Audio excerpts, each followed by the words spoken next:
ദൈവത്തിന്റെ അതിപരിശുദ്ധമായ നാമം വാഴ്ത്തപ്പെടുമാറാകട്ടെ. യോഹന്നാൻ എഴുതിയ 1-ാം ലേഖനം 5-ാം അധ്യായം 14-ാം വാക്യത്തിൽ നമ്മുടെ കർത്താവിന്റെ ഇഷ്ടപ്രകാരം നാം എന്തെങ്കിലും അവനോട് അപേക്ഷിച്ചാൽ കർത്താവ് നമ്മുടെ അപേക്ഷ കേൾക്കുന്നു എന്നുള്ളത് നാം അറിയുന്നു. നമുക്ക് അവനോടുള്ള ധൈര്യമാകുന്നു. നാം അവന്റെ ഇഷ്ടപ്രകാരം കർത്താവിനോട് അപേക്ഷിക്കുന്നതൊക്കെയും കേൾക്കുന്നു എന്ന് നാം അറിയുന്നുവെങ്കിൽ ആ അപേക്ഷ നമുക്ക് ലഭിച്ചു എന്നും നാം അറിയുന്നു. പ്രിയപ്പെട്ടവരെ, അപേക്ഷിച്ചാൽ ഉപേക്ഷിക്കാത്തൊരു കർത്താവ്, ദൈവേഷ്ടപ്രകാരം ദൈവത്തോട് അപേക്ഷിക്കുന്ന ഏതൊരു വിഷയത്തിന്റെ മേലും തന്റെ ഭക്തന്മാർക്ക് മറുപടി അയക്കുന്നവനായ ഒരു ദൈവം. രാവിലെ സമയം നാം അനേക വിഷയങ്ങളെ ദൈവസന്നിധിയിൽ അപേക്ഷിക്കുന്നവരാ. ദൈവത്തിന്റെ ആത്മാവ് പറയുന്നു, നിങ്ങൾ അപേക്ഷിച്ച വിഷയം കർത്താവ് കേൾക്കുന്നു എന്ന് നിങ്ങൾക്ക് വിശ്വാസമുണ്ടെങ്കിൽ നിങ്ങൾ അപേക്ഷിച്ച വിഷയം നിങ്ങൾക്ക് ലഭിച്ചു എന്നും നിങ്ങൾ വിശ്വസിക്കണം. അങ്ങനെ വിശ്വസിക്കുന്നുവെങ്കിൽ ദൈവത്തിന്റെ ഒരു വലിയ അസാധാരണ പ്രവൃത്തി നമ്മുടെ അപേക്ഷയുടെ മേൽ കർത്താവ് ചെയ്യും. ദൈവത്തെ സ്നേഹിക്കുന്നതിന്റെ ഭക്തന്മാർക്ക് വേണ്ടി ദൈവമായ കർത്താവ് ഒരുക്കിയിരിക്കുന്ന നന്മകൾ അനവധിയാണ്. അത് ലോകത്തിനോ നമ്മെ നോക്കിക്കൊണ്ടിരിക്കുന്ന അനവധി പ്രിയപ്പെട്ടവർക്കോ കാണാൻ കഴിയുകയില്ല. ദൈവം ഭദ്രമായി സൂക്ഷിച്ചു വച്ചിരിക്കുന്ന ചില നന്മകളുണ്ട്.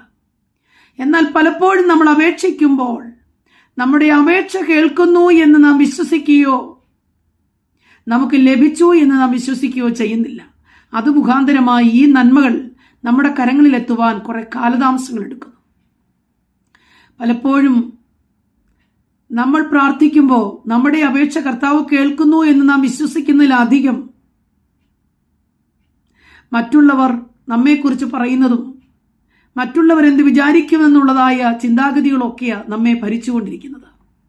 അതുകൊണ്ട് പലപ്പോഴും നമ്മുടെ പ്രാർത്ഥന കേൾക്കുവാൻ കാലതാമസങ്ങൾ കടന്നു വരുന്നു.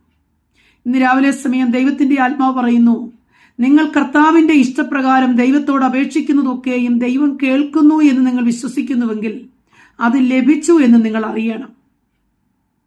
കർത്താവിന്റെ കൽപ്പനകളെ പ്രമാണിച്ച് ദൈവത്തിനായി ജീവിക്കുന്ന ഭക്തന്മാരാണെങ്കിൽ നിശ്ചയം നിങ്ങളുടെ അപേക്ഷകൾ രാവിലെ സമയം ദൈവം കേൾക്കും. അതെത്ര വലിയ അസാധ്യമെന്ന് തോന്നുന്ന വിഷയമായിരുന്നാലും, നമ്മളാൽ കഴിയുകയില്ല എന്ന് നമുക്ക് തോന്നുന്ന വിഷയത്തെ സാധ്യമാക്കുവാനാണ് സർവശക്തനായ ദൈവം ജീവിക്കുന്നത്. ആകയാൽ പ്രിയമുള്ളവരെ, ഭാരപ്പെടാതെ ദൈവസന്നിധിയിൽ അപേക്ഷിക്കുന്നവരായി നിങ്ങളുടെ ആവശ്യങ്ങളെ സ്തോത്രത്തോടെ അറിയിക്കുന്നവരായി തീർന്നാൽ നിശ്ചയമായും നിങ്ങളുടെ പ്രാർത്ഥനയെങ്കിൽ യഹോവയ്ക്ക് കരുണ തോന്നും. ആകയാൽ മടുത്തുപോകാതെ ദൈവസന്നിധിയിൽ പ്രാർത്ഥിക്കുന്നവരായിരിക്കുക. ദൈവത്തോട് അപേക്ഷിച്ച അപേക്ഷയൊക്കെയും ദൈവം കേട്ടു എന്ന് രാവിലെ സമയം ദൈവാത്മാവ് നമ്മെ പ്രബോധിപ്പിക്കുന്നു.